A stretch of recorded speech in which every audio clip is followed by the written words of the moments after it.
Football gives us heroes. We watch them grow from teenagers into icons. We celebrate their goals. We argue about their greatness. And somehow, they begin to feel immortal. But sometimes, football doesn't get a farewell season. No testimonial match. No final lap of appreciation. Just silence. Today, we remember the legends whose lives and careers ended far too soon. Not just footballers, but sons, fathers, teammates, dreams unfinished. In 1994, Andres Escobar stepped onto the world stage at the World Cup in the United States. Colombia had hope, talent, expectation. Then came one moment, an own goal against the USA. It was an accident, a split second, the kind of mistake that happens in every tournament. But in Colombia, football was tied to dangerous money and powerful criminals. Days after returning home, Escobar was shot and killed outside a nightclub. He was 27. He didn't miss a penalty in a final. He didn't betray his country. He made a mistake, and football lost one of its most dignified defenders. In 2003, during the Confederations Cup, Marc-Vivien Foe suddenly collapsed on the pitch. No contact, no foul, just a body falling to the grass. Millions watched live. Medics rushed in. Teammates stood frozen. He never regained consciousness. Foe died from an undiagnosed heart condition. He was 28. His death changed football forever. Cardiac screenings became more serious. Medical protocols improved, but none of it could bring him back. For a moment, the game stopped feeling like a game. In January 2019, Emiliano Sala signed the biggest contract of his career. Premier League move, a childhood dream realized. He boarded a small plane to join his new club. The plane disappeared over the English Channel. Search efforts lasted days. Hope faded slowly. His body was later recovered from the wreckage. He was 28. He never wore the jersey in a competitive match.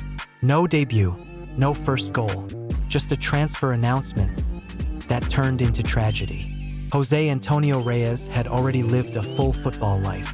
Arsenal invincible season, Real Madrid success, Europa League triumphs. At 35, he was still playing. Then came a car accident on a Spanish highway. Reyes died instantly. He left behind children, a grieving family, former teammates in shock. Football had lost not just a winger, but a father and a friend. In 1958, a plane carrying Manchester United crashed during takeoff in Munich. 8 players died. Among them was Duncan Edwards, only 21 years old. Many believed Edwards would become England's greatest player ever. He never got the chance. The club was devastated. A generation wiped away in seconds. But Manchester United rebuilt, and their legacy became one of resilience. Still, the question lingers, what could they have become? In 2016, tragedy struck again. A plane carrying Brazilian club Chapecoense crashed in Colombia. 71 people died. Players, staff, journalists. The team was traveling to the biggest match in their history.